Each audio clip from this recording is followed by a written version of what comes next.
সারা বিশ্ব থেকে এইমাত্র খবর আসতে শুরু করেছে যে একটি নতুন ভাইরাস সর্বোচ্চ ছড়িয়ে পড়তেছে, যার ফলে মানুষ হিংস্র হয়ে উঠতেছে এবং মানুষ উদ্ভূতের কারণে একে অপরকে কামড়াচ্ছে। এই শেষ ফ্লাইটের পর বিমানটি বন্ধ করে দেওয়া হবে। ফ্লাইট অ্যাটেন্ডেন্টরা তারা দুইজনে প্রস্তুতি শুরু করছিল।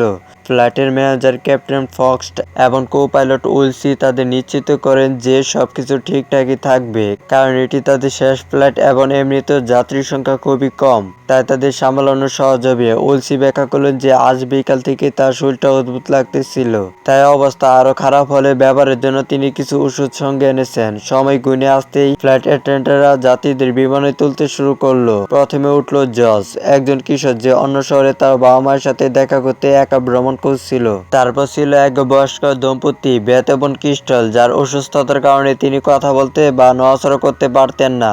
তারপর ছিল শায়লা, একজন সেনা ডাক্তার, একজন বয়স্ক মহিলা লুই, যার একটি পোষা বিড়াল রয়েছে, এবং নীল ও সুজান নামের এক তরুণ দম্পতি। ফ্লাইট অ্যাটেন্ডেন্ট যিনি সবাইকে নিজ নিজ আসনে ফিরে যেতে বলেন।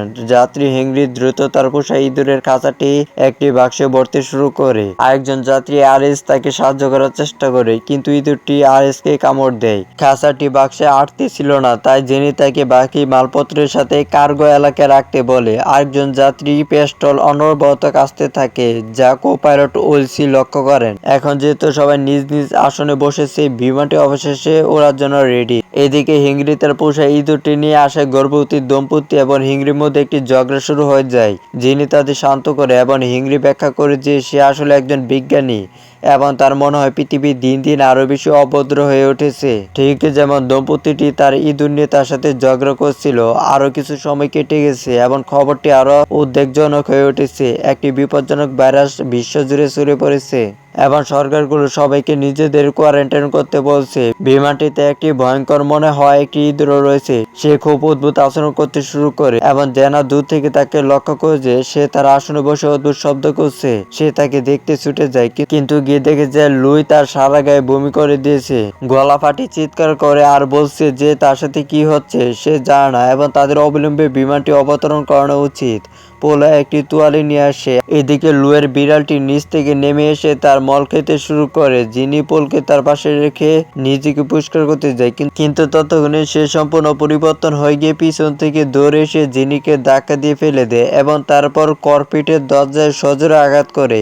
পাইলট হুইলস দ্রুত দরজাটি তালাবদ্ধ করে দেন। তাদের প্রধান পাইলট ফস্টার দ্রুত গ্রাউন্ড কন্ট্রোলকে তাদের একজন যাত্রীর অদ্ভুত আচরণের সমস্ত বিবরণ জানিয়ে দেন এবং নিচ থেকে খবর আসতেছিল যে তারা পরবর্তী বিমানবন্দরে জরুরি অবতরণের জন্য পরিকল্পনা করছে।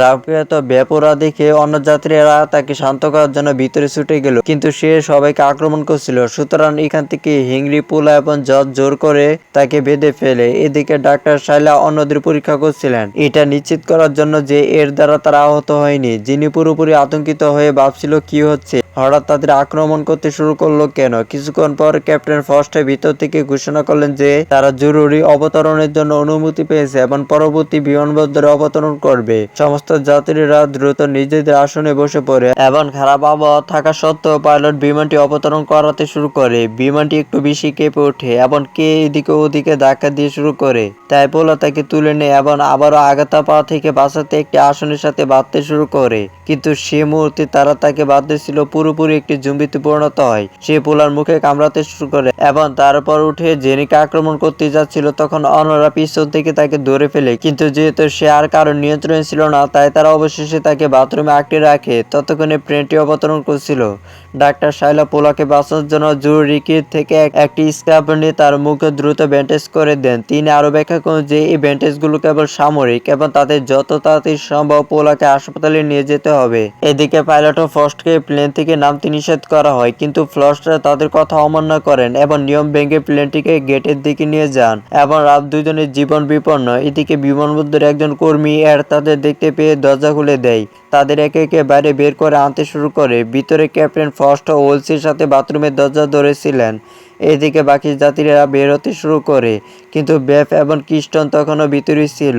কিস্টন নড়াচড়া করতে না পারায় তারা সাহায্যের জন্য অপেক্ষা করতে থাকে। বাইরে ক্যাট যখন সবাইকে বের করে আনছিল তখন সে দেখতে পায় সব গেট তালাবদ্ধ। এটা ক্যাটের কাছে অদ্ভুত ছিল, কারণ ভিতরে একমাত্র সেই কর্মী হিসাবে রয়ে গিয়েছিল। তাই সে অন্যদের সাথে অন্য গেটগুলো দিকে দৌড়ে গেল, কিন্তু এখানকার পরিস্থিতি একই ছিল, প্রতিটি দরজা বাইরে থেকে তালা দেওয়া। তারা আরও দেখল যে উচ্চপদস্থ কর্তৃপক্ষ সিসিটিভি ক্যামেরার মাধ্যমে তাদের উপর নজর রাখছে, কিন্তু তাদের জন্য দরজা খুলছে না, যা দেখে সবাই আতঙ্কিত হয়ে পড়ে। তারা ভাবতে লাগলো তাদের সাথে কি হচ্ছে, কেন তাদের বন্দি করে রাখা হচ্ছে। তারপর তারা একটানা সাইরেনের শব্দ শুনতে পেল। তারা জানালা দিয়ে দেখতে পেল যে বেশ কয়েকটি পুলিশের গাড়ি এবং অ্যাম্বুলেন্স ইতিমধ্যে এসে পৌঁছে গেছে, কিন্তু তাদের বের হতে দেওয়া হচ্ছে না। এবং ততক্ষণে তারা জানালাগুলো এমনভাবে ঢেকে দিয়েছে যাতে কেউ বাইরে দেখতে না পারে। এখন একটি ঘোষণা করা হলো যে তাদের এখনও যাওয়ার অনুমতি নেই এবং এখানেই তাদের কোয়ারেন্টাইন রাখা হচ্ছে। তাই পরবর্তী ঘোষণা পর্যন্ত তারা সবাই চুপ করে থাকবে। যা শুনে সবাই তাদের পরিবারকে ফোন করে জানালো যে তারা সবাই বিমানবন্দরে বন্দী। তারা জিনির উপরে রেখে গেল, তাকে জিজ্ঞাসা করলো যেহেতু সে একজন এয়ারলাইন কর্মী তাহলে কেন তাদের বের হতে দেওয়া হচ্ছে না।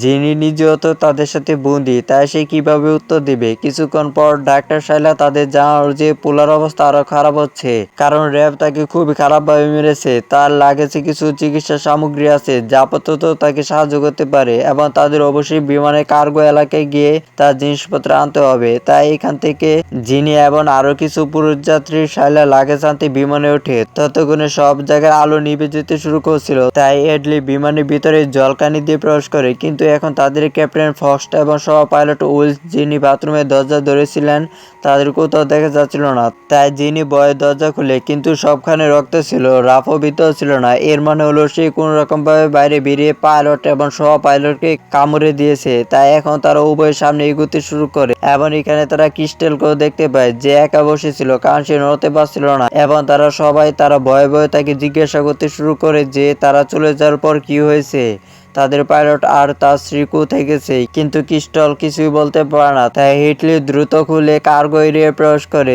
যিনি যখন ডক্টর শাইলার ব্যাগটি তুলে নেয়, নীল তখন তার ব্যাগ থেকে একটি বন্দুক বের করে, যাতে কোনো সমস্যা হলে সে তার স্ত্রীকে বাঁচাতে পারে। তারা আরো দেখে যে হিংরির পোষা ইঁদুরগুলো, যেগুলোকে তারা কার্গো এরিয়ায় রেখেছিল, সেগুলো এখন বাক্স ভেঙে পালিয়ে গেছে।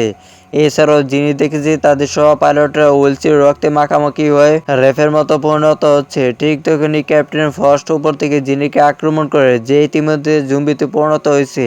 জিনিকে বাঁচাতে নীল ক্যাপ্টেন ফস্টকে গুলি করে এবং ঘটনাস্থলেই তাকে হত্যা করে। ততক্ষণে তারা এটাও বুঝে গেছে যে এই 22টি মাসকে জম্বিতে পরিণত করছে এবং তারা একে অপরকে আক্রমণ করছে। তাই তারা দ্রুত জিনিসপত্র গুছিয়ে নিয়ে চলে যায়, যার পথে তারা ক্রিস্টলকে সঙ্গে নিয়ে যায়। কিন্তু তারপর তারা দেখতে পায় যে তাদের একজন সঙ্গী তাকে ঘাড়ে কামড় দিয়েছে, যে এখন তাদের আক্রমণ করতে উদ্যত। তারা সবাই তাকে পরীক্ষা করে এবং ক্রিস্টলকে নিয়ে বিমানবন্দরে ফিরে আসে।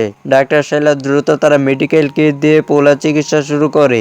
নীল তার স্ত্রী সুজানকে বলে যে তাকে ক্যাপ্টেনকে গুলি করতে হয়েছিল, কারণ সে জম্বিতে পরিণত হয়েছে। তাই জম্বি ব্যাট যাতে পালাতে না পারে সেজন্য তারা প্রথমে তাদের দরজায় একটি টেবিল লাগিয়ে নেয়। যিনি সবাইকে জড়ো করে বলে যে তারা সবাই এখানে আটকা পড়েছে, কারণ তাদের মধ্যে জম্বি পাড়ে ছড়িয়ে পড়ছে আর পুলিশও তাদের যেতে দিবে না।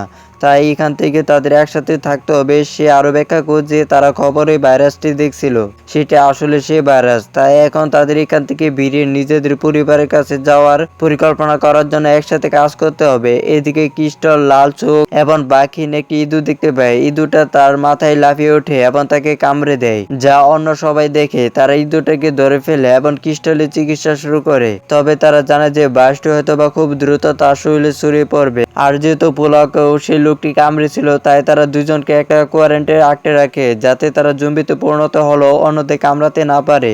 এদিকে ইঁদুরটাকে বের করে আনে এবং দেখে যে তার পায়ে একটা ট্র্যাক লাগানো আছে। এর মানে হলো এটা কোনো সাধারণ ইঁদুর নয়, বরং ল্যাবে এর উপর পরীক্ষা নিরীক্ষা চালানো হয়েছিল। আর যেহেতু হিংরি এই ইঁদুরগুলোকে নিয়ে এসেছিল, তাই সবাই থেকে জিজ্ঞাসা করতে শুরু করে যে সে কি সবখানে ভাইরাসটি ছড়িয়েছে কিনা। কিন্তু হিংরি সরাসরি তা অস্বীকার করে। জিনিরও মনে পড়ে যে হিংরি প্রথমে তাকে বলেছিল সে একজন বিজ্ঞানী এবং ল্যাবে কাজ করে, কিন্তু হিংরি তাকে একা আশ্বস্ত করে যে যদি সে ল্যাবের ইঁদুরগুলো প্রেরণে নিয়ে আসতো তাহলে এয়ারপোর্টের নিরাপত্তা লোকেরা তাকে ধরে ফেলতো। তারা যখন কথা বলছিল তখন র্যাব পিছন থেকে দৌড়ে এসে তাদের আক্রমণ করে। তার কণ্ঠস্বর শুনে বাকি সবাই এসে র্যাবকে ধরে বেঁধে ফেললো। এদিকে বাইরে থেকে একটি বার্তা এলো যে 4 জন পুলিশ অফিসারকে ভিতরে পাঠানো হচ্ছে তদন্ত করতে এবং তারা সবাই বাইরে আসতে পারবে কিনা তা নিশ্চিত করতে। তাই সবাই প্রত্যাশা নিয়ে দরজার কাছে জড়ো হলো, কিন্তু এখন বাইরে থেকে 4 জন লোক রক্ষা কবচ, তলোয়ার ও বন্দুক নিয়ে ভিতরে ঢুকলো এবং বন্দুকের মুখে তাদের সবাইকে জড়ো করলো। তাদের কাছ থেকে আক্রান্ত ইঁদুরটিকে এবং নীলের বন্দুকটি ছিনিয়ে নিল। তাদের কাছে কিছু অদ্ভুত ইঞ্জেকশনও ছিল যা তারা আহত পোলা এবং ক্রিস্টালকে দিল। তাদের পিছনে সবাই জিজ্ঞাসা করছিল ওদের যেতে দেওয়া হচ্ছে না কেন। একজন অফিসার উত্তর দিল, ওরা তা করতে পারে না, এতে বাইরে বাকি লোকদের বিপদে ফেলা হবে এবং আপাতত তাদের প্রত্যেককে একটি করে ইঞ্জেকশন নিতে হবে। আর এখানে এই গল্পের অসাধারণ পার্টটা শেষ করলাম। পরবর্তী গল্পে কি হতে চলেছে তা আমি তোমাদের একটু বলে দেই। এই মুভিটা শুধু একটা জম্বি হরর স্টোরি নয়, বরং এটা মানুষের ভয়, বিশ্বাসঘাতকতা আর বেঁচে থাকার লড়াইয়ের একটা শক্তিশালী উদাহরণ। শুরুতে মনে হয় এটা একটা সাধারণ ভাইরাস আউটব্রেক, কিন্তু ধীরে ধীরে দেখা যায় এর পিছনে আছে একটা গোপন পরিকল্পনা যেখানে মানুষকে পরীক্ষার জন্য ব্যবহার করা হয়েছে। আমার মতে এই গল্পটার সবচেয়ে বড় দিক হলো মানুষের মধ্যে আসল দানব লুকানো থাকে। জম্বি ভাইরাসটা যেমন বাইরে থেকে আক্রমণ করছে, তেমনি ভিতর থেকেও মানুষের রূপ, ভয় আর ক্ষমতার অপব্যবহার পুরো পরিস্থিতিকে আরো খারাপ করে দিচ্ছে। আরেকটা গুরুত্বপূর্ণ বিষয় হলো বিশ্বাস। এইখানে কেউ কাউকে পুরোপুরি বিশ্বাস করতে পারে না। কখনো বন্ধু, কখনো সহকর্মী, আবার কখনো বিজ্ঞানী। সবাই সন্দেহের মধ্যে পড়ে যায়। এই জিনিসটাই